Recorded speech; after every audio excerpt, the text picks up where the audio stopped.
Ya, assalamualaikum warahmatullahi wabarakatuh. Perkenalkan, nama saya Muhammad Edi Putra dari kampus BSI Ciledug. NIM-nya 15241060. Di sini saya akan menjelaskan tugas pertemuan 12 dari mata kuliah Data Science tentang itu KNN. Di sini saya ada codingan, menjelaskan codingannya, yaitu penjelasan lengkap script coding KNN untuk prediksi diabetes. Jadi sini saya menggunakan X sama Y itu yaitu gula darah dan diabetes.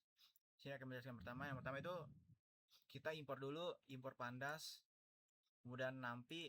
Sebelumnya kita impor dulu keduanya ini, pandas dan nampi.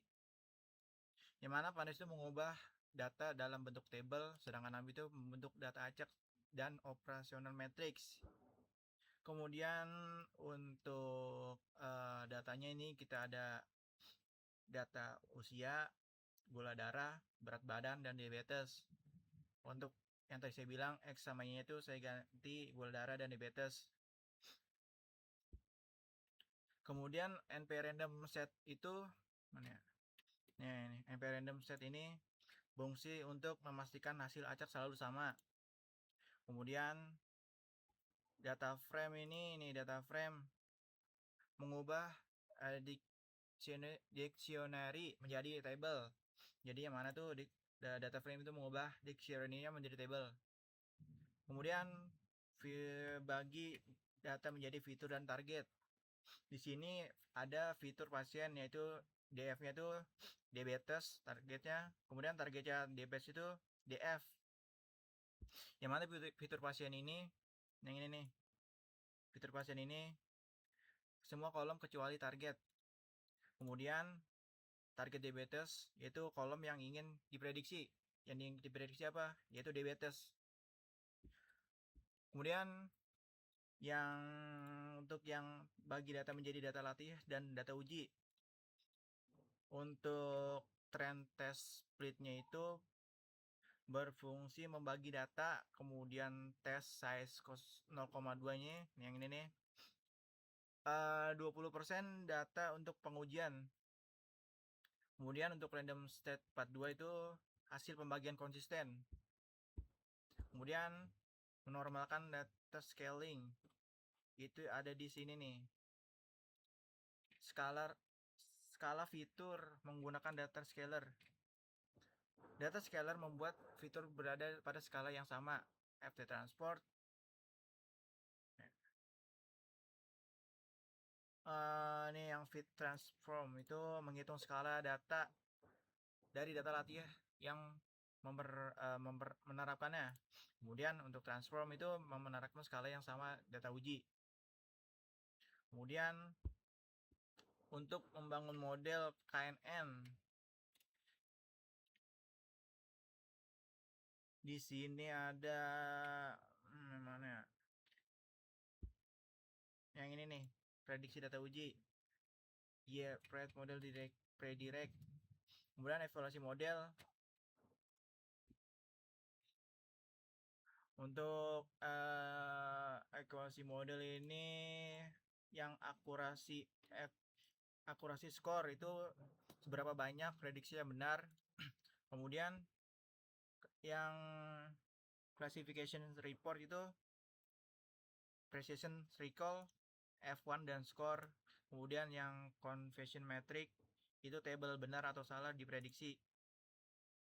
Kemudian untuk prediksi pasien baru, data pasien baru itu sekitar 40 50 sampai 40 45 150 sampai 75, yaitu usia, gula darah, dan berat badan. Kemudian untuk scalingnya tuh di standarisasi seperti data latih. Kemudian prediksi itu hasil 0 dan 1. Nih.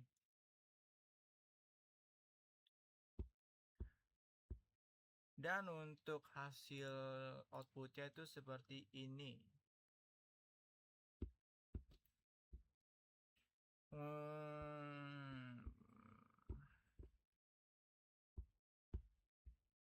Hasil output itu akurasinya 0,55, Kemudian laporan klasifikasinya itu precisionnya 0,55, Ricola 0,60 sama 0,50, kemudian F1 score itu 5,7 sama 5,8, supportnya itu 10.